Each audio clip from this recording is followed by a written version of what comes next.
कल कोई बात हम नहीं कर रहे हैं, लेकिन आज हम फ्लावरिंग इंडक्शन, जिसमें एबीसी मॉडल भी एक एग्जाम्पल है, पढ़ने लायक अच्छा एग्जाम्पल है, सवाल यहां से कई बार एग्जाम में आते हैं, पढ़ेंगे। उसके बाद फिर वर्नलाइजेशन सिग्नलिंग और फोटोपेरिडिज्म, ये भी आप कुछ ऐसे कॉन्सेप्ट पढ़ते हो जो कि फ्लावरिंग के साथ रिलेटेड है। फोटोपेरिडिज्म का मतलब डे लेंथ में वेरिएशन कैसे फ्लावरिंग इंड्यूस कराता है। वर्नलाइजेशन का मतलब कैसे टेम्परेचर या चिलिंग ट्रीटमेंट फ्लावरिंग इंड्यूस कराता है। और एबीसी मॉडल ये फ्लावरिंग इंडक्शन के बारे में ही है, कैसे फ्लावर डेवलप होते हैं फ्लोरल मेरिस्टेम के ऊपर, इसी बात को समझाता है। तो कंप्लीट आज का डिस्कशन बहुत ज्यादा काम का है, बहुत ज्यादा काम का है, ठीक है। तो बने रहिएगा लास्ट तक। हाँ जी, मैं पहले ही कह देता हूं कि लास्ट तक बने रहोगे तो फायदा है, अगर बीच में चले गए नाश्ता करने खाना खाने तो कोई फायदा नहीं है। सेशन अपना बहुत ज्यादा लंबा होता नहीं है, आपसे 1 घंटा मांगते हैं, 1 घंटे में आपको सब कुछ करा भी देते हैं। चलिए शुरुआत करते हैं आज के सेशन की। आज का सेशन शुरू होता है बहुत ही सिंपल कॉन्सेप्ट से। आप बात कर रहे हैं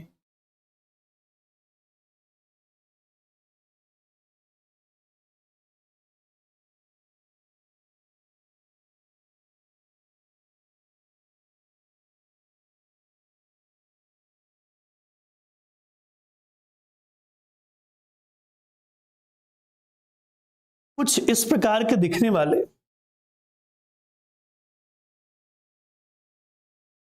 स्ट्रक्चर के बारे में।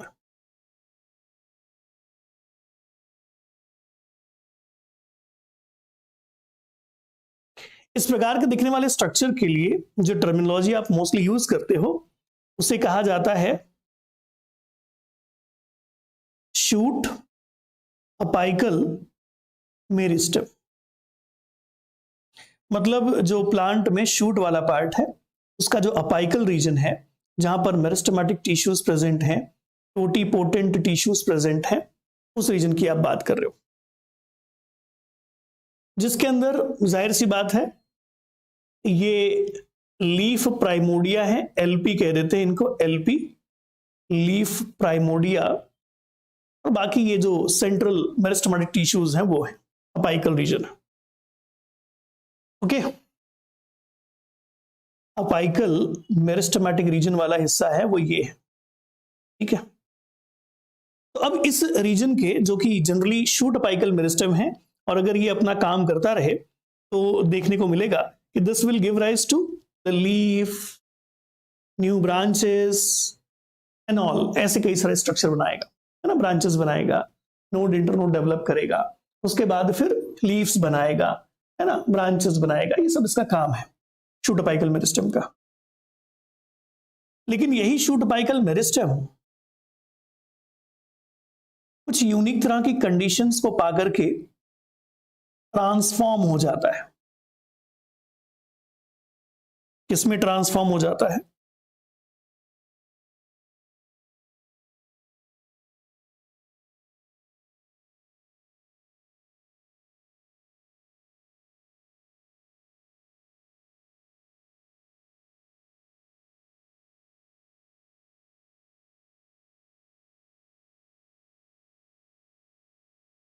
एक यूनिक प्रकार के स्टेज के अंदर, एक यूनिक प्रकार की कंडीशन के अंदर। इसको थोड़ा सा मैं, अब ठीक है, जिसको आप सीधे सीधे नाम लिखते हो, यहां नीचे मैं लिख भी दूं, इसे नाम दिया जाता है फ्लोरल मेरिस्टेम।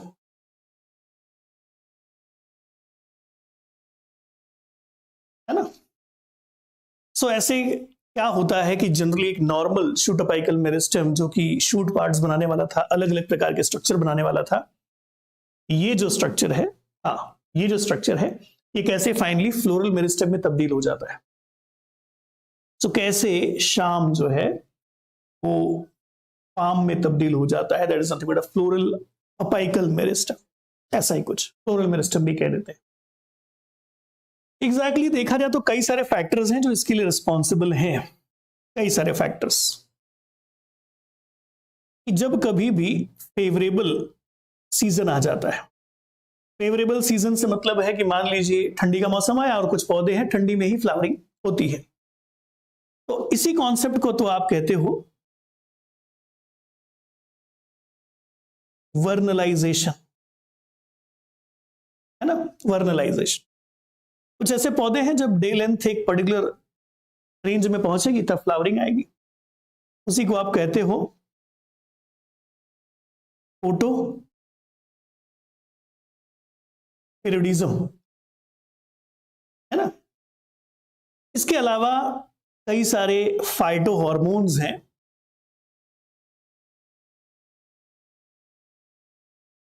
अगर इनका अमाउंट बढ़ जाए जैसे कि जिब्रेलिक एसिड, तो ये भी फ्लावरिंग इंड्यूस करा सकते हैं। इसी के साथ और भी कई प्रकार की कंडीशंस हैं, फेवरेबल एनवायरनमेंट आ गया, और भी कई सारे फैक्टर्स हैं। इन अलग अलग कंडीशंस में देखने को मिलेगा कि they may give rise to, they may trigger to the floral meristematic tissues, या कह सकते हो कि they trigger a certain factors which may leads to this particular development, floral meristem development में काम करना शुरू करेंगे। तो कई सारे पाथवेज हैं, कई सारे मैकेनिज्म्स हैं जो फ्लोरल इंडक्शन करा सकते हैं, एक अपाइकल मेरिस्टेमेटिक रीजन को फ्लोरल मेरिस्टेमेटिक रीजन में तब्दील कर सकते हैं। There are various ways, there are various conditions, there are various factors which may leads to this condition, ठीक है। Day length perception, day length में वेरिएशन, करेक्ट। उसके बाद फिर चिलिंग ट्रीटमेंट हमने कह दिया, हार्मोनल, ऐसे बहुत सारे फैक्टर्स हैं, एक करके मैं एक बार आपको वो सारे जो भी तरीके हैं उनके बारे में बात भी करा दूं, तो ये डायग्राम में आपको वो सारी चीजें एक साथ मिल भी जाएंगी, ठीक है। तो सबसे पहले what are the various types of pathways, what are the various types of ways by which floral induction it could be get initiated. सबसे पहला, जैसा कि हमने कहा, photoperiod pathway, that is nothing but a photoperiodism, जो दिन के length में, डे के लेंथ में आया वेरिएशन है, शॉर्ट डे प्लांट्स में या लॉन्ग डे प्लांट्स में फ्लावरिंग इंड्यूस कर सकता है, ये बात हम जानते हैं, ठीक है। अच्छा, बाकी सारे बच्चे जो अभी सेशन में हैं, देखो आपको करना ये है ना कि बीच बीच में आपको यस या नो भी बोलते रहना है, नहीं तो मैं बोलते रहता हूँ और आप लोग सुनते रहते हो और बस एक बार गुड मॉर्निंग बोल के सब शांत हो जाते हैं, ऐसा नहीं होना चाहिए। So photo period pathway is one of the mechanism जिसकी वजह से देखने को मिलेगा कि फ्लावरिंग इंड्यूस हो सकती है। याद रखिएगा, इस पूरे मैकेनिज्म में कई प्रकार के फोटो रिसेप्टर्स इन्वॉल्व होते हैं, and one of the very common photo receptor जो कि इस तरह के पाथवेज में आप देखोगे, फाइटोक्रोम्स हैं, फाइटोक्रोम्स के साथ साथ फोटोट्रोपिन्स हैं, है ना, बहुत सारे एग्जांपल्स आपको मिल जाएंगे, क्रिप्टोक्रोम्स हैं, बहुत सारे एग्जांपल्स। तो लाइट को या डे की लेंथ को, इनको अगर सेंस करके कोई फ्लावरिंग इंड्यूस हो रहा है तो most of the time it is due to a unique kind of photoreceptors. Cryptochromes हो सकते हैं, फोटोट्रोपिन्स हो सकते हैं, फाइटोक्रोम्स हो सकते हैं। उसके बाद कुछ ऑटोनोमस पाथवेज भी हैं। ऑटोनोमस पाथवे, मान लीजिए लीफ का नंबर ज्यादा हो जाना, है ना, फेवरेबल एनवायरनमेंट होना किसी तरीके से, और अगर फेवरेबल एनवायरनमेंट होगा तो ये भी कई बार कुछ केसेस फ्लावरिंग इंड्यूस कर सकता है। एक और तरीका, जैसे अभी हमने ऊपर लिखा भी था, that is nothing but a vernalization pathway, कि भाई चिलिंग ट्रीटमेंट, ठंडी का मौसम आया, पौधे को ठंडी लगी, फ्लावरिंग इंड्यूस होना शुरू हो गया, स्पेशली उन सारे प्लांट्स में जो ठंडी के सीजन में फ्लावरिंग इंड्यूस करते हैं, सब में नहीं होता ये, है ना। अलग अलग प्लांट्स का अलग अलग फ्लावरिंग सीजन हो सकता है, कुछ गर्मी में तो कुछ ठंडी में, और कुछ का कोई सीजन ही नहीं होता, उनको जब मौका मिल जाता है फ्लावरिंग आ जाता है, डे न्यूट्रल टाइप, और ऐसे बहुत सारे एग्जांपल मिल जाएंगे। फिर जैसे कि हमने कहा कि some time phytohormones they may also induce a flowering, अगर आप इनको बाहर से एक अप्लाई करें, स्प्रे करें, सो ये भी, या इनका स्प्रे करना भी प्लांट के अंदर फ्लावरिंग इंडक्शन करा सकता है। तो there are various ways by which a floral induction could be done, है ना। फ्लोरल इंडक्शन कई वजहों से हो सकता है। तो ये तो हो गए अलग अलग पाथवेज जिनकी वजह से फ्लोरल इंडक्शन हो सकता है। अब बात बढ़ती है आगे। हमने कहा कि जब कभी भी फ्लोरल इंडक्शन होगा तो सबसे पहला बदलाव क्या होगा, कि जो भी शूट अपाइकल मेरिस्टेमेटिक रीजन है, जिससे अलग अलग प्रकार के स्ट्रक्चर बनने वाले थे, फॉर एग्जाम्पल लीफ बनने वाला था, ब्रांचेस बनने वाले थे, एक्सिलरी बर्ड्स बनने वाले थे, अपाइकल बर्ड्स बनने वाले थे, ये जो शूट अपाइकल पोर्शन है इसका ट्रांसफॉर्मेशन होगा, है ना, इसका ट्रांसफॉर्मेशन होगा किसके अंदर, फ्लोरल मेरिस्टेम के अंदर। और अगर फ्लोरल मेरिस्टेम के अंदर इसका ट्रांसफॉर्मेशन हो रहा है, that means some kind of differential gene expression is responsible for this. कुछ यूनिक तरह के डिफरेंशियल जीन एक्सप्रेशन इसके लिए रिस्पॉन्सिबल होते हैं। ठीक है, चलो देखते हैं एग्जैक्टली क्या कैसे क्या क्या चीजें होती हैं। याद रखिए हम get specific point of view से सारी बातें कर रहे हैं, तो चीजें गेट स्पेसिफिक लिमिटेड ही रहने वाली हैं, तो एक एक करके उनके ऊपर चर्चा की जाए। तो सबसे पहले कुछ ऐसे जीन्स जिनका एक्सप्रेशन हो जाता है, कुछ ऐसे फैक्टर्स जो बनने लगते हैं या तो लीफ के अंदर, क्योंकि लीफ में लाइट को परसीव किया गया है ना, या फिर अदर जो भी ग्रीन पार्ट्स है प्लांट के उनके अंदर, इनका बन जाना कुछ यूनिक तरह की कंडीशंस इंड्यूस करेगा शूट अपाइकल मेरिस्टेम के अंदर। एंड देन धीरे धीरे स्टेप बाय स्टेप एक सीक्वेंशियल सिग्नल कैस्केड की शुरुआत होती है, और इस सिग्नल कैस्केड का अंतिम result as a floral part induction होता है, जो भी फ्लोरल ऑर्गन्स है उनका फॉर्मेशन होता है। चलिए देखें कि कुछ जीन्स हैं जिनके बारे में यहां पर बात हो रही है। सबसे पहला एक फैक्टर आप यहां पर देख रहे हो, आप फैक्टर कहें जीन कहें, है ना, that is nothing but a CO। CO is nothing but a Constance. सभी के फुल फॉर्म भी मैंने दे रखे, चिंता मत करिए। उसके बाद ये FLC is nothing but a flowering locus C। और यहां पर एक और मेंबर है, लेकिन इसका काम अलग है, इसका तरीका अलग है, तो उसके ऊपर बात करेंगे। That is FRI। फ्राई जो है उसका अलग काम है, वो कैसे काम करता है उसके बारे में बात की जाएगी। तो अब ध्यान से कुछ कुछ बातें हैं जो कनेक्ट करनी है, देखिएगा। सबसे पहली चीज कि अगर आप day length variation that means photoperiodism की बात कर रहे हैं, तो फोटोपीरियडिज्म सीधा कौन कनेक्टेड है, कॉन्स्टेंट्स।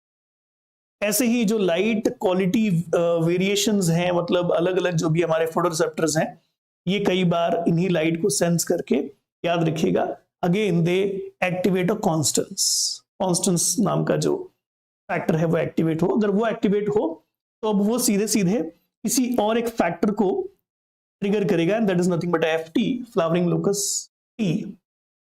और अगर T एक्टिवेट हो जाए तो फिर आगे की कहानी, मतलब फ्लोरल इंडक्शन शुरू हो जाएगा। शूट अपाइकल मेरिस्टेमेटिक रीजन में फ्लोरल इंडक्शन की शुरुआत हो जाती है। तो अब इसके ऊपर भी कई बार सवाल आते हैं कि भाई मान लीजिए ये जो फैक्टर्स हैं ये बनते कहां पर, कॉन्स्टेंट्स कहां बना, FT कहां पर बना। तो कह दिया जाता है कि ये प्लांट के लीफ वाले हिस्से में बन गए, या फिर मान लीजिए अलग अलग जो भी फोटोसिंथेटिक रीजन जो लाइट को सेंस कर सकते हैं, डे लेंथ को परसीव कर सकते हैं, वहां बनेंगे। एंड देन वाया फ्लोएम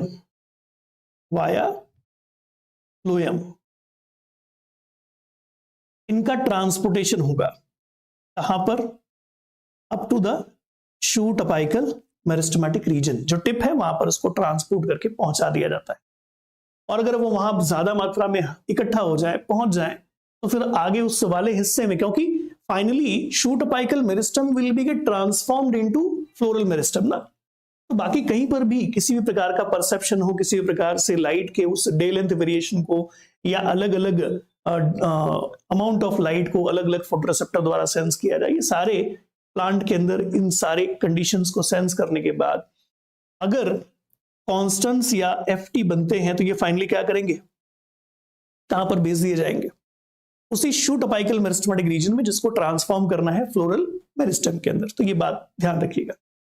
चलो अब आगे, फ्लोएम से आगे उसे भेज भी दिया गया, और FT अगर शूट अपाइकल मेरिस्टेमेटिक रीजन में पहुंच जाए, so it will start give rising और start expressing some new categories of genes. कुछ कैटेगरीज ऑफ जीन्स हैं, पहले इन्हें हमने नाम दिया फ्लोरल इंटीग्रेटर जीन्स। कौन, FT फ्लोरल इंटीग्रेटर जीन का एक एग्जांपल है।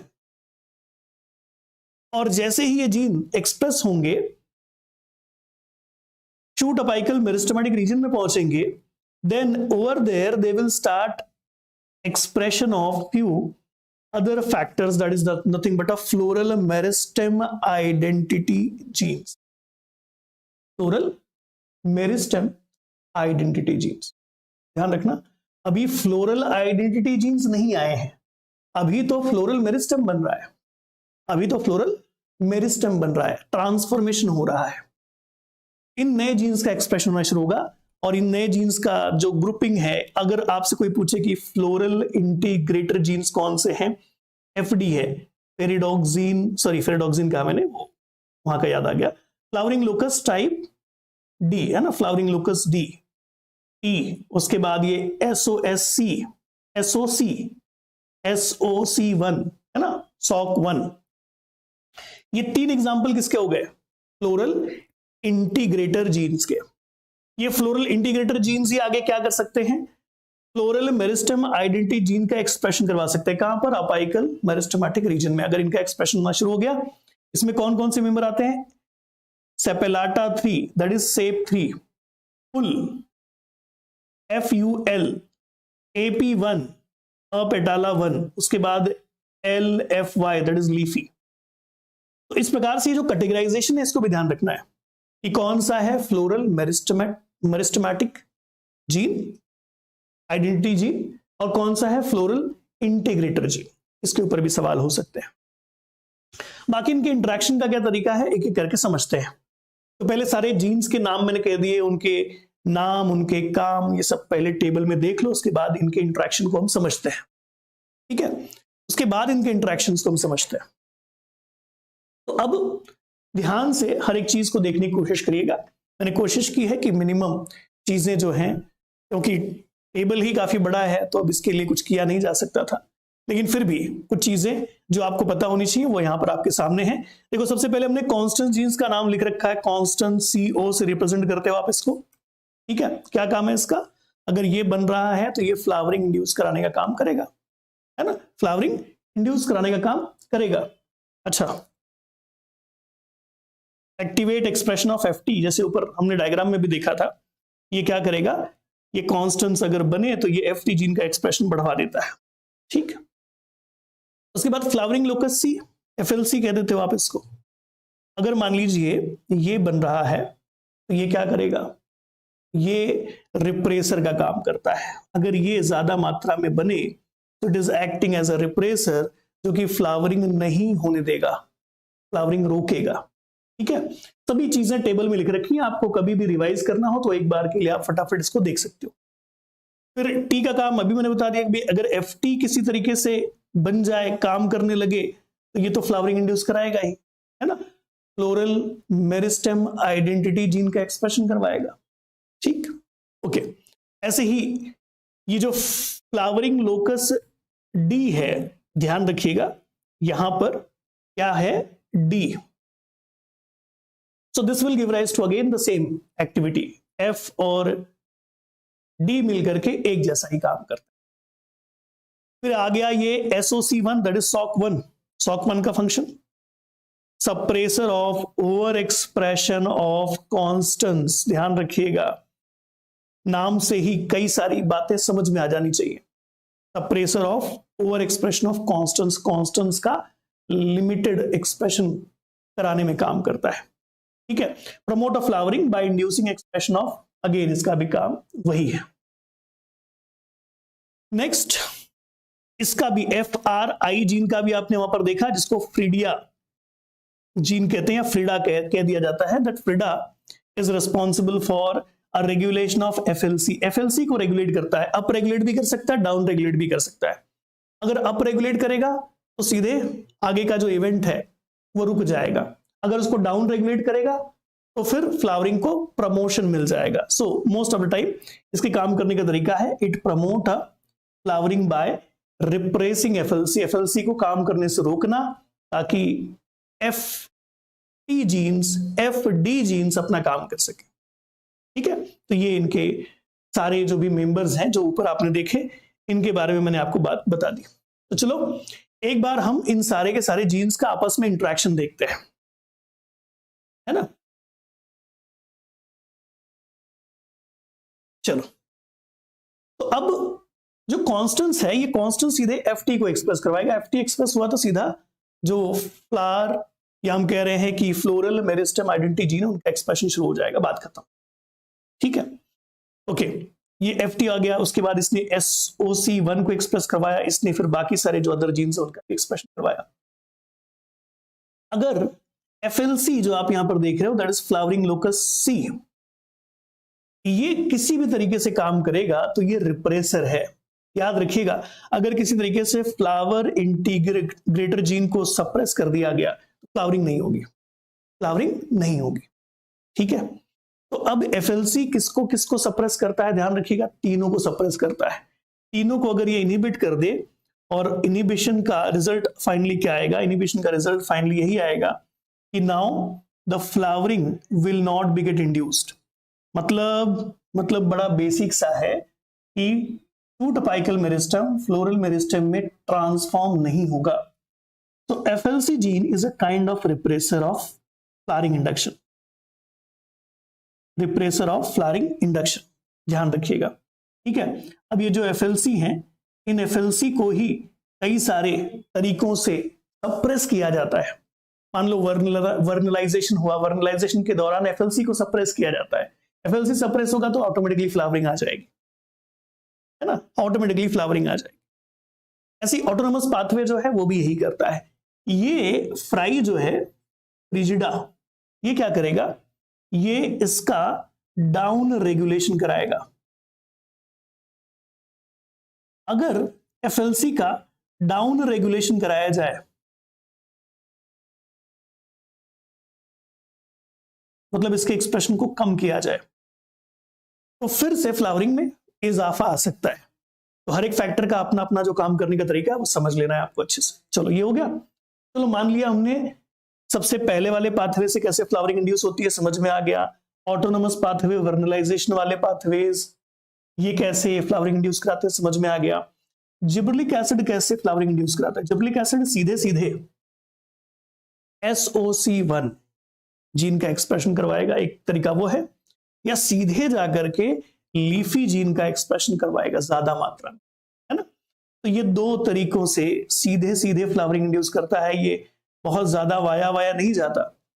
SOC1 को एक्सप्रेस करवाएगा तो वो आगे का काम कर देगा, है ना, या फिर सीधे लीफी को जाकर के एक्सप्रेस करवाएगा तो वो अपना काम कर देगा, दैट इज फ्लावरिंग इंड्यूस कर दी जाएगी। तो इन तरीकों से ये सारे के सारे जो फ्लोरल इंटीग्रेटर जीन्स हैं, अगर किसी तरीके से अपने फंक्शनल फॉर्म में आ जाए, स्टेबल फॉर्म में आ जाए इन सारे फैक्टर्स की वजह से, तो ये तीनों के तीनों मिल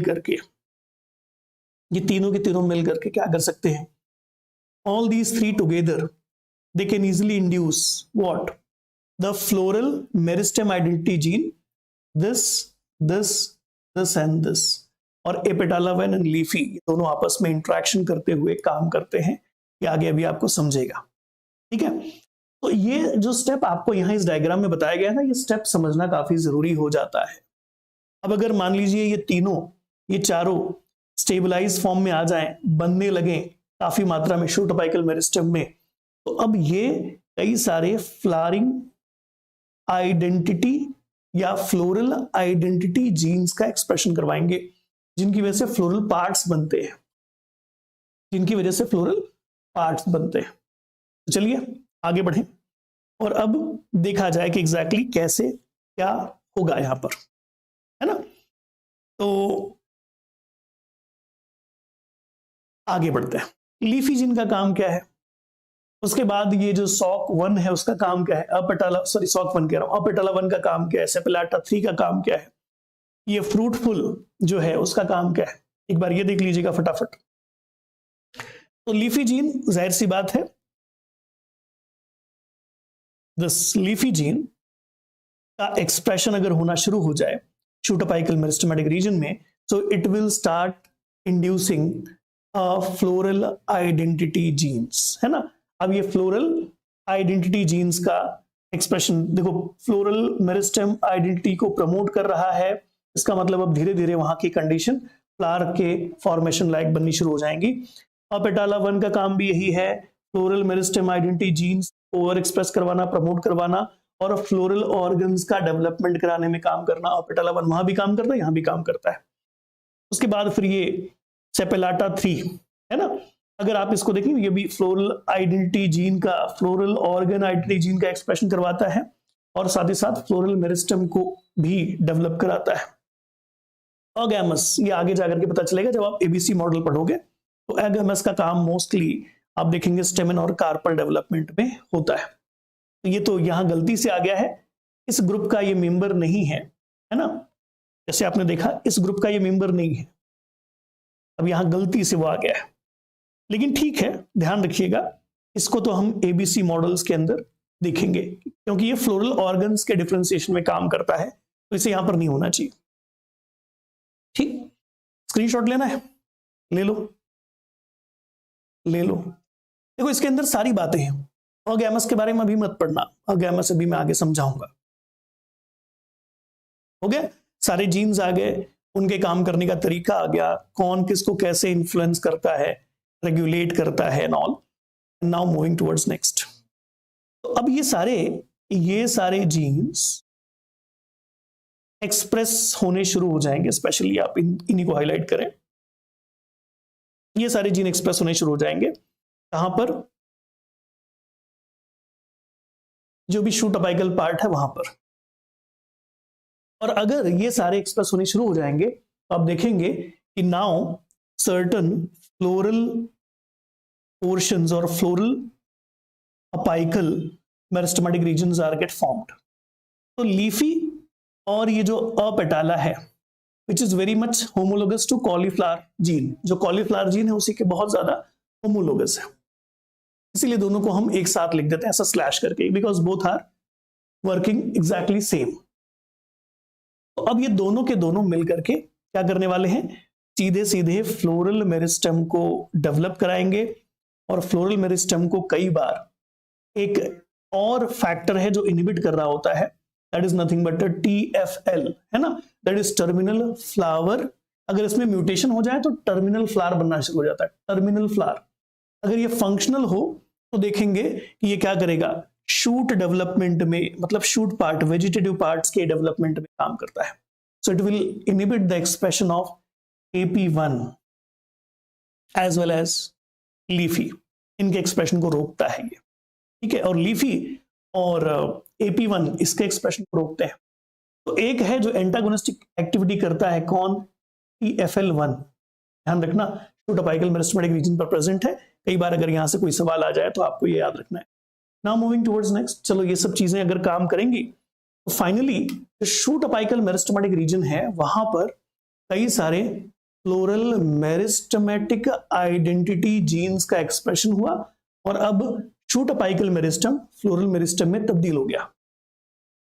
shoot apical meristem floral meristem में तब्दील हो गया। अब आगे क्या होगा, आगे होगा कि अब फ्लावरिंग इंडक्शन होगा।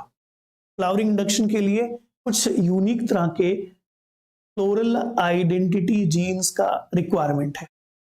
फ्लोरल आइडेंटिटी जीन्स मतलब अलग अलग तरह के जीन्स हैं और इनके अलग अलग कॉम्बिनेशंस अलग अलग ऑर्गन्स को डेवलप कराते हैं।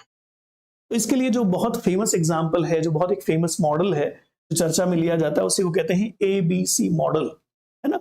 तो ABC मॉडल बताता है कि फ्लोरल ऑर्गन स्पेसिफिकेशन कैसे होता है, फ्लोरल मेरिस्टम में अब सेपल कैसे बनेगा, अब पेटल कैसे बनेगा, स्टेमन कैसे बनेगा, कार्पल कैसे बनेगा एंड ऑल, ये सब चीजें। इसमें इन्वॉल्व जो भी जीन्स हैं उनके नाम यहां पर, या फैक्टर्स उनके नाम यहां पर दे रखा है, अपेटाला 1, अपेटाला 2, ये दोनों के दोनों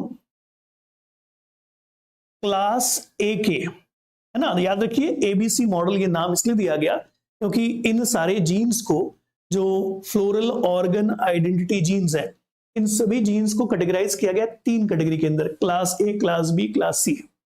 class A, class B, class C। तो क्लास A के अंदर कौन आता है, अपेटाला 1, अपेटाला 2। क्लास B के अंदर कौन आता है, अपेटाला 3 और पिस्टिलाटा। क्लास C के अंदर कौन आता है, अगैमस, एक ही इकलौता फैक्टर है, ठीक है। ये तीनों के तीनों gene A, B and C ये आपस में इंटरैक्ट करते हैं। इसको लेकर के एक डायग्राम मैं यहां पर बनाऊंगा जिससे आपको बात समझ में आएगी कि कैसे ये आपस में इंटरैक्ट करते हैं और कैसे ये सारा कुछ होता है। तो मान लीजिए कि ये है क्लास A,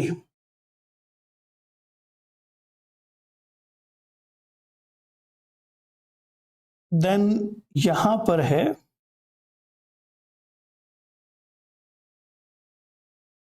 ये हो गया क्लास ए, जो बीच में आपने ऊपर ड्रॉ किया वो क्लास सी है, सॉरी क्लास बी है, और ये है क्लास सी।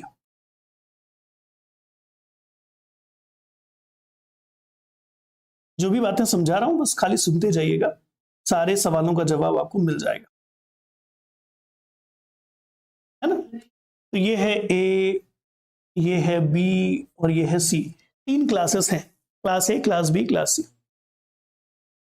अगर क्लास ए के जीन अकेले काम करे, मतलब अपेटाला 1 और अपेटाला 2 अकेले एक्सप्रेस हो किसी ग्रुप ऑफ टिश्यूज के अंदर, तो वो ग्रुप ऑफ टिश्यूज ट्रांसफॉर्म होकर के फाइनली क्या बना देगा, सेपल्स। सेपल्स याद रखिएगा, सिर्फ और सिर्फ क्लास ए के जीन्स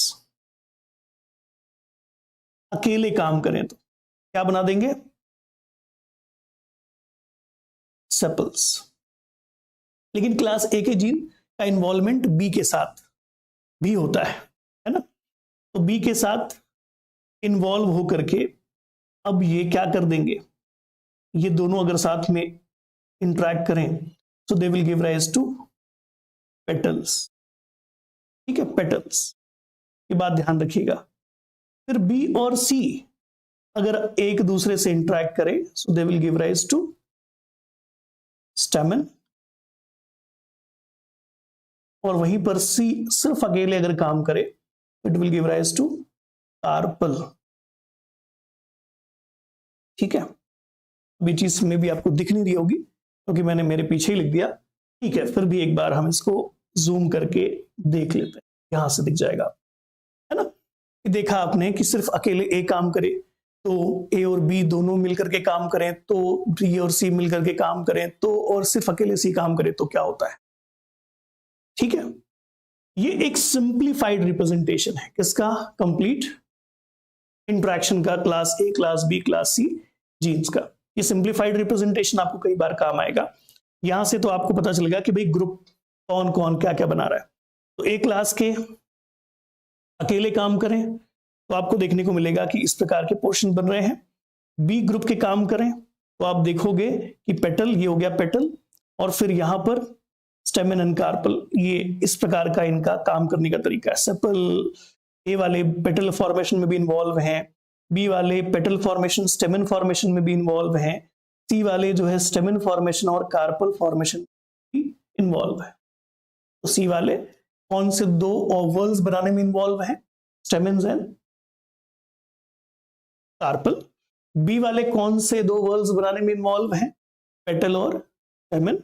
और ए वाले कौन से 2 वर्ल बनाने में इन्वॉल्व हैं। अगर ऐसा कोई पूछे तो आप ये सब जवाब दे सकते हो कि ए वाले ग्रुप के जीन्स कौन से 2 वर्ल्स बनाने में इन्वॉल्व हैं, बी क्लास के जीन कौन से 2 वर्ल बनाने में इन्वॉल्व हैं, सी क्लास के जीन कौन से 2 वर्ल बनाने में इन्वॉल्व हैं। ऐसी बात यहां पर ऊपर लिख रखी है, और ये तीनों क्लास के जीन आपस में मिल करके काम करते हैं तब जाकर के कंप्लीट 4 वर्ल्स बनते हैं, and that is nothing but a sepal, petal, stamen and carpel. ये सब आपस में एक प्रॉपर वे में, कोऑर्डिनेटेड वे में काम करें तो ये सब कुछ होता है। ठीक है, without A N C P is not working. सुन लो, अब इसमें एक बात और कही जाती है, क्लास ए के जीन क्लास सी के जीन, ये दोनों एक दूसरे के कट्टर दुश्मन हैं। क्लास ए और क्लास सी ये दोनों क्या शो करते हैं, एंटागोनिस्टिक रिलेशन। इन दोनों के बीच में एंटागोनिस्टिक रिलेशन है। एंटागोनिस्टिक से हमारा मतलब है कि जहां ए होगा वहां सी नहीं होगा, जहां सी होगा वहां ए नहीं होगा। ठीक है, ये वाली बात भी ध्यान रखिएगा।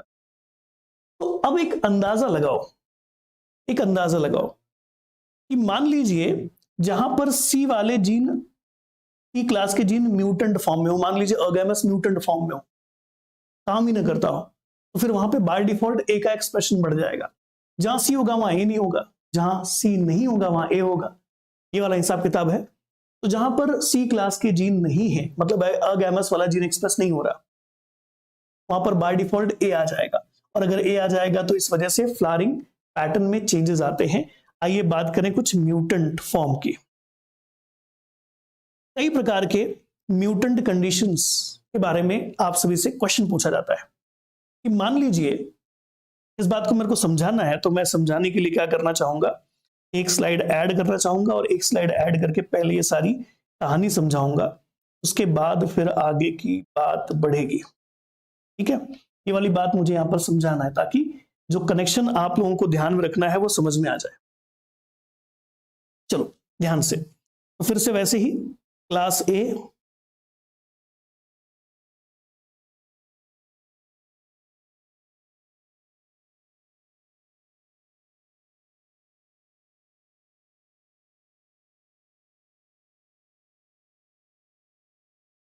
ये रहा क्लास ए, ये रहा क्लास बी, ये रहा क्लास सी। ठीक है, हमने कहा कि ए और सी के बीच में एंटागोनिस्टिक रिलेशन है। मान लीजिए कि क्या हो जाए, सी क्लास म्यूटेंट की स्थिति बन जाए। पहली कंडीशन ले रहे हैं, सी क्लास म्यूटेंट। जो सी क्लास का इकलौता अगैमस वाला जीन है उसमें म्यूटेशन हो जाए तो क्या होगा, उसमें म्यूटेशन हो जाने पर देखने को मिलेगा कि अब स्थिति थोड़ी सी बदल जाएगी। अब यहां पर क्योंकि सी अपना काम नहीं कर रहा है, म्यूटेंट फॉर्म में है, तो यहां पर भी ए का एक्सप्रेशन हो जाएगा। अगर यहां पर ए का एक्सप्रेशन हो गया तो फ्लोरल वर्ल्स में क्या तब्दील आएगी, अभी आपने यहां पर देखा था कि किससे कौन सा फ्लोरल वर्ल बनता है ना, यहां पर किससे कौन सा फ्लोरल वर्ल बनता है, सेपल किससे बनता है, पेटल किससे बनता है, स्टेमेन और कार्पल किससे बनता है, सारी बात आपने यहां पर देख रखी है।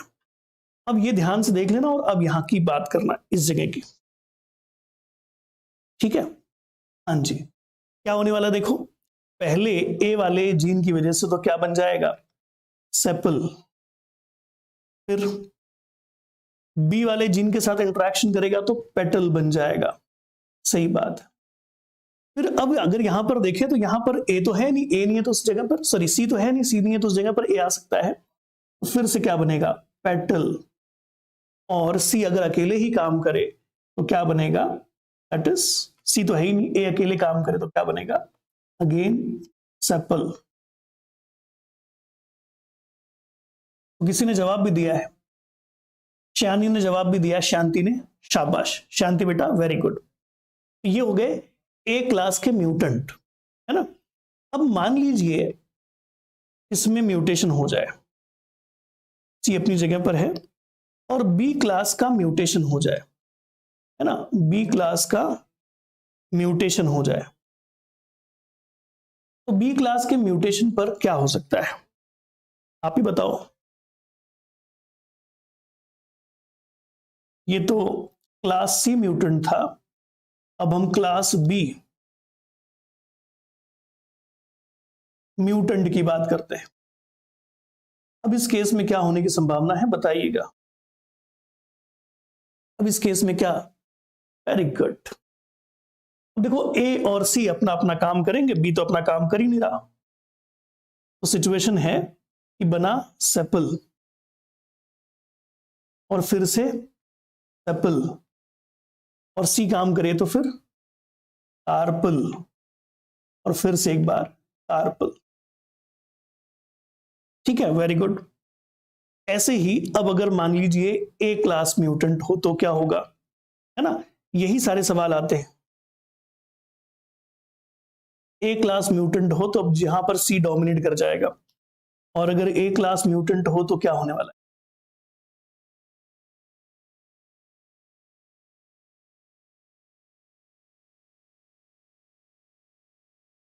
ठीक है।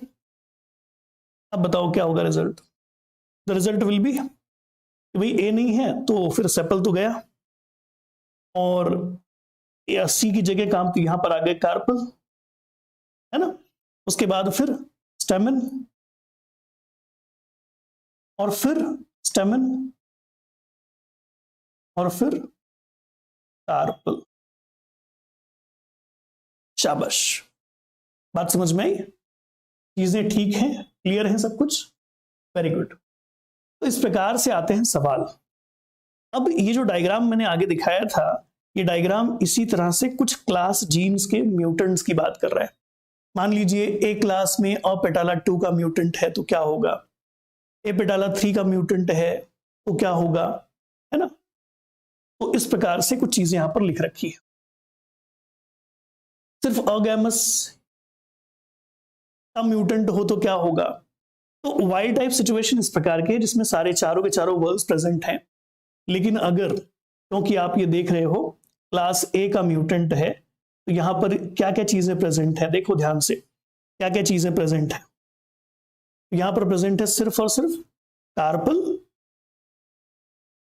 सबसे बाहर की तरफ कार्पल, उसके बाद स्टेमन, है ना? एग्जैक्टली अगर आप यहां पर देख रहे हो तो सिर्फ दो ही प्रकार की चीजें बन रही हैं, एक तो कार्पल बन रहा है और एक तो स्टेमन बन रहा है। अभी आपने ए क्लास का म्यूटेंट यहां पर लिखा भी, सिर्फ कार्पल बन रहा है, स्टेमन बन रहा है ना? यही चीज आपने यहां पर मेंशन की, ये इस वाले डायग्राम में, इस वाले डायग्राम ए क्लास का म्यूटेंट, ये वाला बी क्लास का म्यूटेंट है। तो यहां पर आपको क्या क्या देखने को मिल रहा है, देखो जरा ध्यान से। आपको सबसे बाहर का जो सेपल वाला पार्ट है वो देखने को मिल रहा है ना? और उसके बाद सिर्फ क्या देखने को मिल रहा है, कार्पल देखने को मिल रहा है। ऐसे ही कुछ हुआ था बी क्लास के अंदर, तो सेपल और कार्पल ही देखने को मिल रहा है। ठीक है, ये बात तभी समझ में आती है जब हम उसके पहले का सब कुछ इजीएस्ट वे में समझ जाए। अब अगर ये सी क्लास का म्यूटेंट होगा तो क्या होगा, ये बात आपको ऑलरेडी पता है कि आपको मिलने वाला है सेपल और फिर आपको मिलने वाला है पेटल, बाकी सब चीजें स्टेमन और कार्पल नहीं मिलेंगे। तो इस क्लास के म्यूटेंट से क्या नहीं बनेगा ये पता होना चाहिए, इस क्लास के वजह से कौन कौन से वर्ल्स बनेंगे ये पता होना चाहिए, और एग्जैक्टली वर्ल्स की सीक्वेंशियल अरेंजमेंट क्या होगी ये पता होना चाहिए। और यहीं से सारे सवाल आते हैं, यहीं से सारे सवाल आते हैं। अभी तक जितने भी गेट में सवाल आए वो सब यहीं से आए हैं। एंटागोनिज्म बिटवीन ए एंड सी बार बार दिखा करके आपसे सवाल पूछा गया है। चलो यहां तक कि ठीक है, सारी बातें, एवरीथिंग इज क्लियर। अब इसी का एक अपग्रेडेड मॉडल भी देखा जाता है आजकल, that is called A B C और ई मॉडल, जिसमें कुछ समय के बाद अरेबिडोप्सिस प्लांट के अंदर एक ऐसे फैक्टर के बारे में जानकारी मिली, अगर वो सही से काम ना करे तो फिर फ्लावर बन ही नहीं सकते। दैट इज नथिंग बट अ सेपेलाटा। ठीक है, और सेपेलाटा के 4 अलग अलग फॉर्म्स हैं, सेपेलाटा 1 2 3 4, 1 2 3 4, 3 एक साथ काम करते हैं और चौथा थोड़ा सा अलग काम करता है। लेकिन इस क्लास में म्यूटेशन हो जाने पर फ्लावर का कोई वर्ल नहीं बनता एक्सेप्ट सेपल्स, एक्सेप्ट सेपल्स। तो इसलिए अब हमने अरेबिडोप्सिस के अंदर अपेटाला 1 2 क्लास ए जैसा पहले था वैसे ही है, क्लास बी में आज भी पिस्टिलाटा और अपेटाला 3 है, क्लास सी के अंदर अगैमस है, और ई जो एक्स्ट्रा क्लास है उसके अंदर आता है सेपेलाटा 1 2 3 4। ठीक है, तो अब आपको ध्यान रखना है कि अगर ई वाले के साथ इसको जोड़ा जाए तो ई सभी के साथ होना चाहिए, अगर किसी के साथ ई नहीं है तो फिर वो वर्ल नहीं बनेगा। ठीक है, तो क्या क्या पेयरिंग होनी चाहिए, देखो पहले क्लास ए के अपेटाला 1 और उसके साथ सेपेलाटा अगर जुड़ जाए तो क्या होने वाला है, क्या बनने वाला है, सेपल। अगर आप यहां पर देख रहे हैं क्लास, अब सेकंड वर्ल की आप बात कर रहे हैं, तो यहां पर अपेटाला 1 भी चाहिए, अपेटाला 3 भी चाहिए, पिस्टिलाटा भी चाहिए, मतलब क्लास बी के जीन का इन्वॉल्वमेंट भी आप यहां पर देख सकते हो, और सेपेलाटा का जीन चाहिए ही चाहिए, ये फैक्टर चाहिए ही चाहिए। उसके बाद अब देखो यहां पर, अब क्योंकि क्लास सी और क्लास बी के जीन ओवरलैप कर रहे हैं, तो ए का जो ये वाला फैक्टर था वो यहां से हटा दिया गया, उसकी जगह अगैमस आ गया, और बाकी सब कुछ वही है, क्योंकि अब आप क्लास सी के जीन के साथ इसका बी का ओवरलैप करा रहे हो, है ना? ठीक, एंड देन फिर फाइनली अगर हम कार्पल्स की बात करें, मतलब अगैमस अलोंग विद सेपेलाटा इंटरैक्ट कर रहा है, बात खत्म। ये मैंने यहां पर लिख दिया, देखो क्लास ए के जीन क्लास ई के जीन इंटरेक्शन करें तो क्या बनता है, सेपल। ये भी सवाल आ सकता है, क्लास ए क्लास बी और क्लास ई के जीन इंटरेक्शन करें तो क्या बनेगा, petal. Class B class C और ई के जीन इंटरेक्शन करें तो बनेगा स्टेमन्स, और सी और ई के जीन इंटरेक्ट करें तो बनेगा कार्पल। यहां से भी सवाल आ सकते हैं। अगर मान लो ई में म्यूटेशन हो जाए तो सीधे सीधे याद रखना कुछ नहीं बनेगा, सिर्फ क्या बन जाएंगे, सेपल जैसा अपीयरेंस, सेपलॉइड अरेंजमेंट, और कुछ नहीं बनेगा। ठीक, तो इन तीनों में म्यूटेशन होने पर क्या होता है ये आपको पता है। इन तीनों क्लास में म्यूटेशन होने पर क्या होता है आपको पता है, अलग अलग रिजल्ट आता है। लेकिन इस क्लास में म्यूटेशन होने पर एक ही रिजल्ट आता है, कंप्लीट सेप्लॉइड अपीयरेंस आएगा, अदर फ्लोरल ऑर्गन्स नहीं बनेंगे। तो जब फ्लोरल मेरिस्टेमेटिक रीजन में इन सारे जीन्स का एक्सप्रेशन होता है और ये अलग अलग कैटेगरीज के साथ या अलग अलग इंटरेक्शंस करते हैं ये सारे फैक्टर्स, तब जाकर के अलग अलग फ्लोरल ऑर्गन्स बनते हैं। इसीलिए इन सारे फैक्टर्स को हम फ्लोरल आइडेंटिटी फैक्टर्स कह देते हैं या फ्लोरल ऑर्गन आइडेंटिटी जीन्स कह देते हैं। ठीक है, तो ये है कंप्लीट इंफॉर्मेशन। अब अगर ये सारी बातें समझ में आ गई, सब कुछ समझ में आ गया, पूरा फ्लावरिंग मैकेनिज्म समझ में आ गया, यूवी शर्मा जी हम आएंगे बेटा इस सब के ऊपर भी चर्चा करेंगे सेट के चैनल के ऊपर। फिलहाल अभी तो हम कौन से चैनल पर हैं, है ना, फिलहाल तो अभी हम कौन से चैनल के ऊपर हैं, फिलहाल हम गेट के चैनल के ऊपर पढ़ रहे हैं ना, आएंगे हम।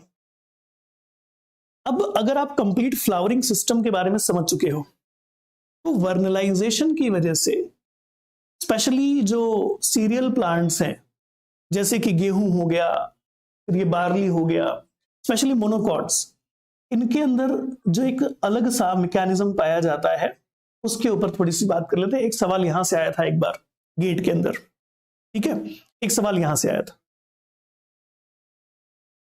बेटा सब कुछ पढ़ाया जाएगा, अभी तो हमने शुरुआत ही की है, 24 बहुत दूर है, चलो आगे।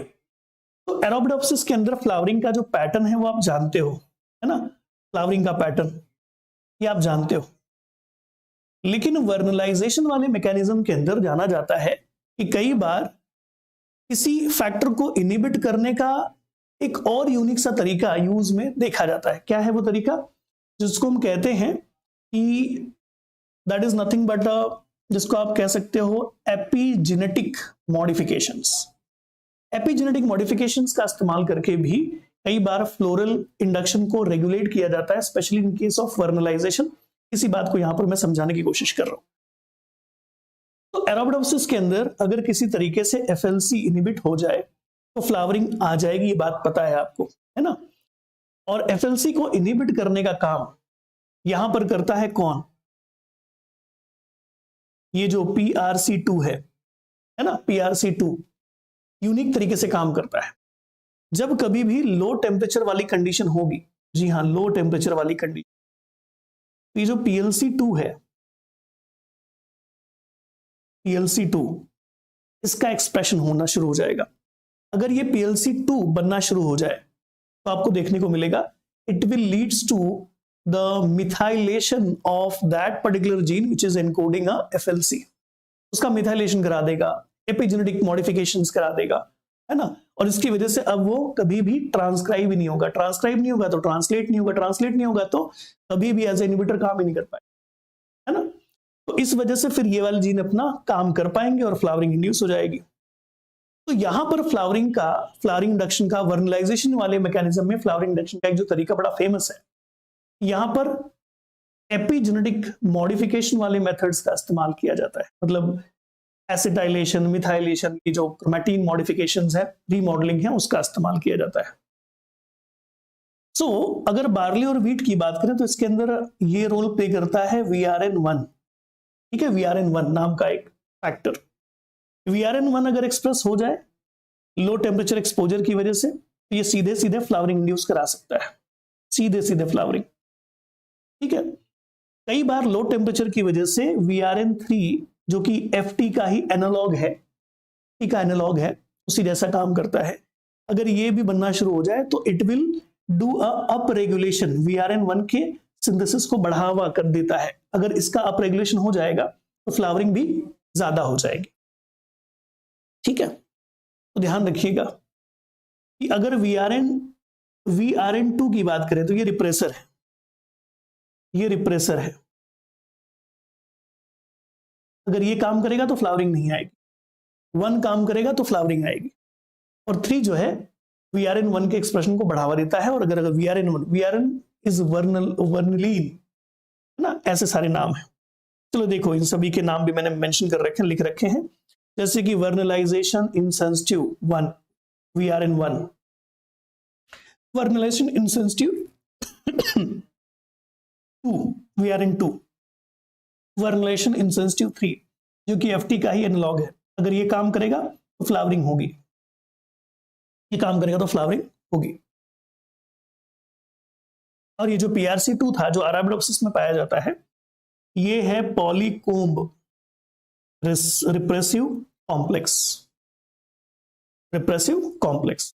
ये हिस्टोन मिथाइलेशन को बढ़ावा देता है, जिसकी वजह से फ्लावरिंग लोकस C एक्सप्रेस ही नहीं होगा। एक्सप्रेस नहीं होगा तो उसका प्रोटीन नहीं बनेगा, प्रोटीन नहीं बनेगा तो आगे की बात आप जानते हो, फ्लावरिंग आ जाएगी। So how the flowering it could be get initiated into the Arabidopsis thaliana, which is a long day plant, जो long day plant है, due to the chilling treatment vernalization, and how it will induce a flowering into the barley and wheat plant। इसको लेकर के complete mechanism दे रखा है, पूरा mechanism मैंने आपको समझा दिया। अब अगर सब कुछ समझ में आ गया हो तो सवाल लगाओ, सब कुछ समझ में आ गया हो तो सवाल लगाओ। Now it is a question time. देखो, कॉन्सेप्ट टफ है, आसान नहीं है, लेकिन ऐसा कंटेंट और कहीं आपको मिलेगा भी नहीं। ये कंटेंट आपको कहीं नहीं मिलने वाला, सिर्फ यही मिलेगा। तो जैसे हम आपके लिए मेहनत करते हैं, हम आपके लिए किताबें पढ़ते हैं, बहुत सारी चीजें एक्सप्लोर करते हैं, और फिर आपको उसमें का निचोड़ एक्सट्रैक्ट देते हैं ताकि आपके एग्जाम में सीधा फायदा हो। इसके लिए करना भी यही पड़ेगा कि आप सेशन को लाइक, शेयर, सब्सक्राइब करके रखें चैनल को, ताकि इसके रिलेटेड और जितने जितने नए नए वीडियोस आए वो सब आपको मदद करते रहे। ये आपको देखना है और बताना है कि कौन सी बात सही है, कौन सी बात गलत है ना। Vernalization is the process where flowering is promoted by heat shock, गलत बात। वर्नलाइजेशन का मतलब होता है चिलिंग ट्रीटमेंट, तो P गलत है। P गलत है तो ये गया और ये गया। आगे, the 4 different type of floral organs where are initiated as separate whorl, सही बात है, ये तो परफेक्ट है। तो क्यों जहां होगा वो आपका जवाब हो सकता है, मतलब ये आपका जवाब है। बात खत्म हो गई, आगे पढ़ने की भी जरूरत नहीं है, लेकिन पढ़ लो। फ्लावर स्टिमुलेटिंग या फ्लावरिंग स्टिमुलेट, जो भी स्टिमुलस है फ्लावर को स्टिमुलेट करने वाला, ट्रांसपोर्ट होता है वाया जाइलम, गलत बात है। पोएम द्वारा ट्रांसपोर्ट होता है, जाइलम द्वारा नहीं होता। जो भी फ्लावरिंग को स्टिमुलेट करने वाला स्टिमुलस है, मतलब आपने कहा कॉन्स्टेंस है, FT है ना, एब्सिसिक एसिड सिंथेसाइज होता है, हाँ जी ये बात सही है। तो QNS is correct answer, B is the correct answer. Sir ये ऑफर है क्या, कौन सा, कहाँ ऑफर है? ऑफर के बारे में मैंने क्या बताया बेटा? अच्छा, ऊपर जो आप देख रहे हो क्या, ओके ओके, हाँ हाँ हाँ, सही बात, सही बात, ऑफर ही है। चलो अब यहां पर इस सवाल को पढ़ना, पढ़ करके देखना और पूरा एनालिसिस करो, जो भी पढ़ाया है उसके हिसाब से जवाब दो। The basic tent of ABC model Arabidopsis plant shown in a given diagram. इस क्लास से क्या होता है वो गिवन है। चलो ये तो हम अच्छे से जानते भी हैं, मैं थोड़ा सा डेकोरेशन करता रहता हूं। क्लास A हो गया,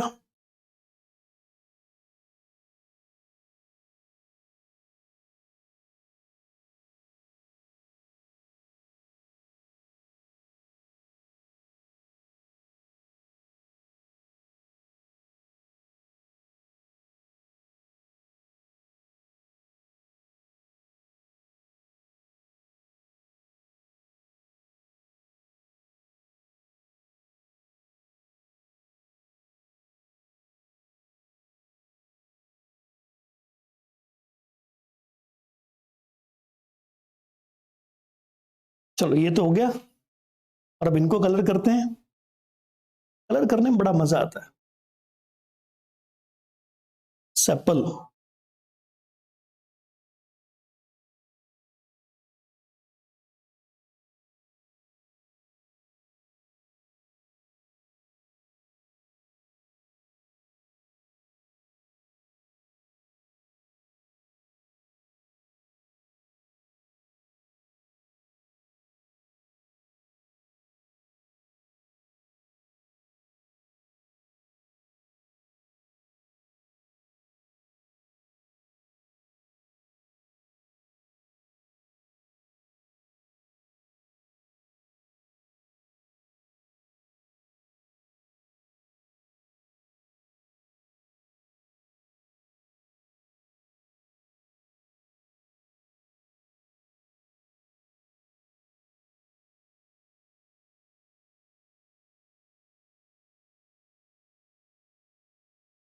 चलो कर लिया आंसर, देख लिया क्या होना चाहिए क्या नहीं होना चाहिए।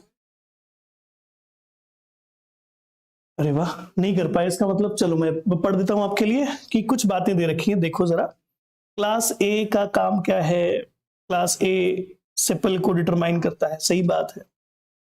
ए और बी टुगेदर पेटल को डिटरमाइन करते हैं, ये बात भी सही है। बी और सी स्टेमेन को डिटरमाइन करते हैं, ये बात भी सही है। सी अकेला इसको डिटरमाइन करता है, सही बात है। और ये दोनों एक दूसरे के दुश्मन हैं, ये बात भी यहां दे रखी है। ये तो हो गया सारा कंडीशन, जो कि मैं अभी अभी अभी पढ़ा चुका हूं, है ना। आगे आगे फिर क्या कह रखा है? Identify the correct statement. इसमें से करेक्ट स्टेटमेंट आइडेंटिफाई करें। ये तो क्वेश्चन ही अलग हो गया। अच्छा, इसका आधा हिस्सा क्वेश्चन का गायब है अपने पास। ये सारे सही हैं, ये आगे का हिस्सा है ही नहीं। कि मान लीजिए एक क्वेश्चन में बना देता हूं, चलो, है ना। मान लीजिए क्लास ए में म्यूटेशन हो जाए तो क्या होगा? अब आप जवाब दीजिए। अगर क्लास ए में म्यूटेशन हो जाए तो क्या होगा, है ना। सारा का सारा हिस्सा इस क्वेश्चन का यहां पर नहीं है। मान लीजिए क्लास ए में म्यूटेशन हो जाए तो क्या होगा? What would be the arrangement of words? Identify and describe. Answer दो। सारी कहानी मैंने बता रखी है। अनुदिता ने आंसर भी दे दिया, देखो कि क्या बनेगा। कार्पल, उसके बाद स्टेमन, फिर उसके बाद वापस से स्टेमन, और फिर कार्पल। Very good. अब एक और म्यूटेशन कराना है मुझे। मान लीजिए क्लास बी का म्यूटेंट है।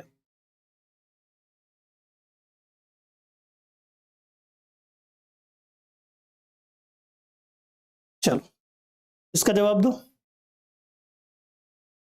इसका जवाब दो। क्लास बी म्यूटेंट है तो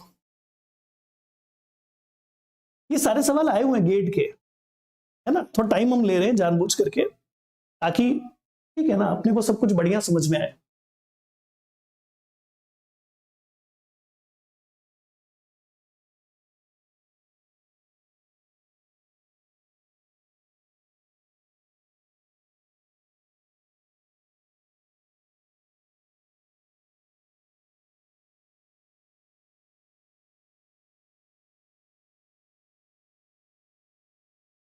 तो क्या होगा भाई, बी गया तो सेपल तो बनेगा।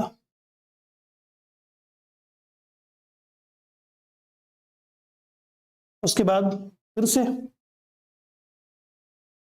सेपल, कार्पल, और फिर से कार्पल। शाबाश, यही पहचानना था आपको, जो कि ऑप्शन में नहीं दे पाया मैं। चलो कोई बात नहीं, आगे देखो, अगला सवाल देखो। इस सवाल का आंसर क्या हो सकता है? इस सवाल का जवाब क्या हो सकता है?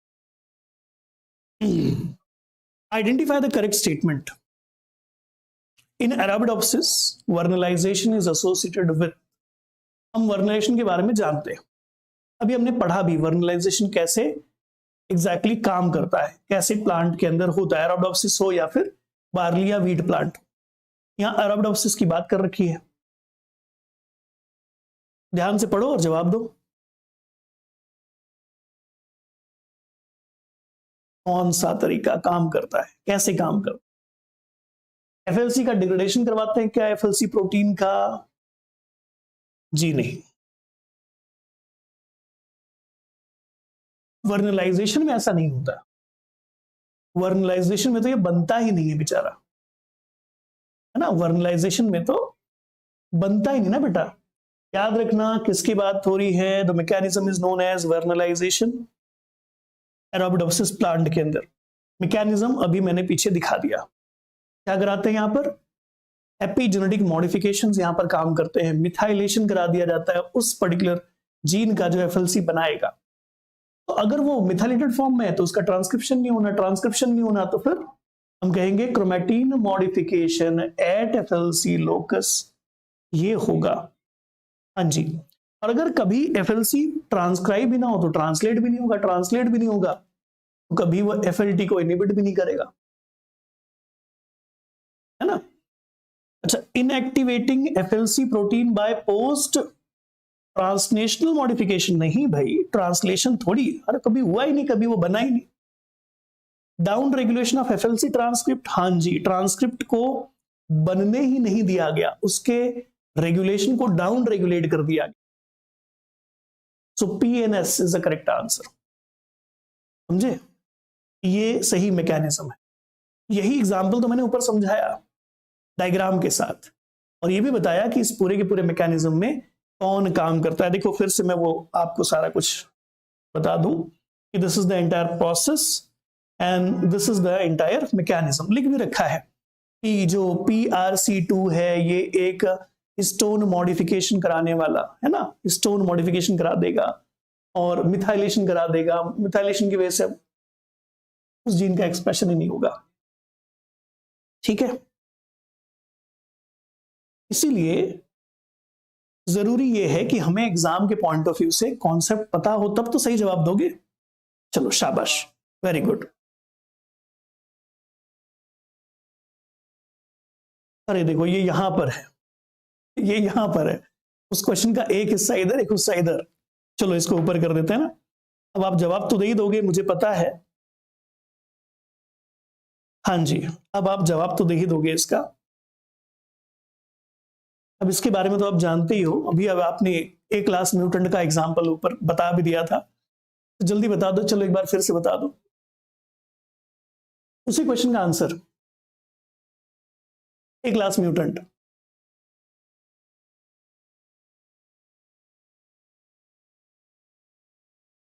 शाबाश। ये सवाल जरा ध्यान से देखना, मैं यहां से हट जाता हूं क्योंकि ये दिखेगा नहीं, थोड़ा सा बड़ा सा सवाल है। देखो आराम से देखो और फिर मुझे बताओ कि आपके हिसाब से क्या लगता है, क्या जवाब होगा।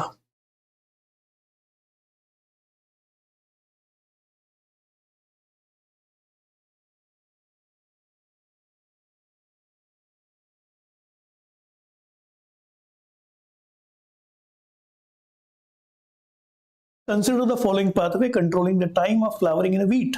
व्हीट प्लांट के अंदर दे रखा है और बाकी सारा एग्जांपल मैंने समझा भी दिया है। कोल्ड टेम्परेचर मतलब चिलिंग ट्रीटमेंट, तो VRN2 इनिबिट हो गया। VRN2 इनिबिट हो जाए तो अच्छी बात है, क्योंकि VRN2 VRN1 को इनिबिट करता है। तो कोल्ड टेम्परेचर की वजह से ये कह रहे हैं, कंडीशन दे रहे हैं, ये इनिबिट हो गया। अब ये इनिबिट हो गया तो बहुत अच्छी बात है, क्योंकि ये आगे किसको इनिबिट कर रहा था, VRN1 को। तो अगर ये इनिबिट हो गया तो अब इसका असर खत्म हो गया, मतलब now VRN1 in its active form.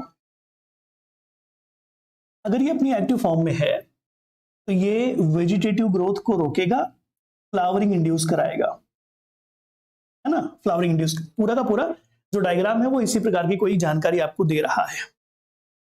और फिर अब आगे पढ़ो question. Consider the following problem. ठीक है, बैच पी ये वीट का एक बैच है और क्यू ऐसे दो अलग अलग बैचेस हैं, दोनों को लगा दिया गया। पी को वर्नलाइजेशन का ट्रीटमेंट दिया गया, क्यू को नहीं दिया गया। Then which of the following is most likely to be correct. कौन सी बात सही होगी?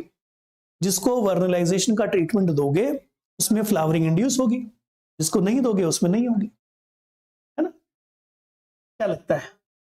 जिसको वर्नलाइजेशन की ट्रीटमेंट दोगे उसमें फ्लावरिंग आएगी। ये मैकेनिज्म है, जैसे फ्लावरिंग इंड्यूस होती है वो पूरा यहां दे रखा है। तो P will have a lower VRN2। Transcript, क्यों भाई? ट्रांसक्रिप्ट में क्या प्रॉब्लम है? ट्रांसक्रिप्शन में कोई इशू है क्या? हमने कहा कि यहां तो सीधे सीधे क्या होता है, and will flower then, sorry आगे की बात तो पढ़ो। Q transcript and will flower later than Q, मतलब बाद में फ्लावरिंग आएगी, गलत बात, पहले फ्लावरिंग आएगी। P will have a lower VRN, ठीक है, चलो मान लिया, क्योंकि कहीं ना कहीं हिस्टोन मॉडिफिकेशन का मैकेनिज्म यहां पर भी काम कर रहा है। And will flower earlier than Q, पहले फ्लावरिंग आएगी, सही बात। क्यों? क्योंकि ये वाला प्रोसेस काम करेगा। VRN2 तो सप्रेसर है ना, उसका कम होना बनता भी है। चलो बढ़िया, तो यहां पर मैं क्या लिखूं? क्रोमैटिन मॉडलिंग, रीमॉडलिंग काम कर रही है ना, ध्यान रखना। P will have a higher VRN2, गलत बात। P and Q have equal, गलत बात। ज्यादा सही क्या है? B। कितने इजी सवाल आता है। अगर आपको कॉन्सेप्ट पता है, अगर आप जानते हो कि चीजों को कैसे अप्लाई करना है, यहाँ एक ही बेसिक कॉन्सेप्ट काम कर रहा है कि आपको पता होना चाहिए कि vernalization is actually done due to the chromatin remodelling. Epigenetic modifications की वजह से यहाँ पर फ्लावरिंग को डाउन रेगुलेट या अप रेगुलेट करने का तरीका काम करता है। यहाँ किसी फैक्टर को सीधे जाकर के सप्रेस या रिप्रेस करने का और कोई तरीका नहीं है। मतलब पोस्ट ट्रांसलेशनल मॉडिफिकेशंस के तरीके यहाँ नहीं हो रहे। यहाँ पर हम कह रहे हैं कि ट्रांसक्रिप्शन लेवल पर ही कंट्रोल किया जा रहा है, रेगुलेशन किया जा रहा है। ठीक है, तो चलो ये बढ़िया रहा, अच्छे सवाल थे। आई होप आप लोगों को आज का सेशन पसंद आया होगा। बहुत सारी छोटी छोटी बातें हैं, माइन्यूट इंफॉर्मेशंस हैं, लेकिन अगर आपको पता होगी तो आप एग्जाम में गलती नहीं करोगे। अगर ये सेशन किसी भी तरीके से आपके काम का हो, आपको पसंद आया हो, तो लाइक जरूर करिएगा, शेयर जरूर करिएगा, और छोटे छोटे कमेंट्स, प्यारे प्यारे कमेंट्स भी वीडियो के कमेंट बॉक्स में जरूर डालिएगा। Thank you so much. Happy learning to all of you. Good bye.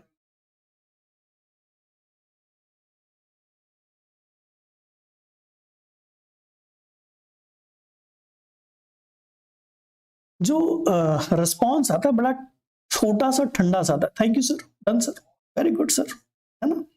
एक कुछ तो इसमें से काम का था क्या, हमारे सेशन में कुछ तो बेनिफिट वाला था क्या, इससे कुछ नया सीखा क्या? कुछ नहीं बोलना है।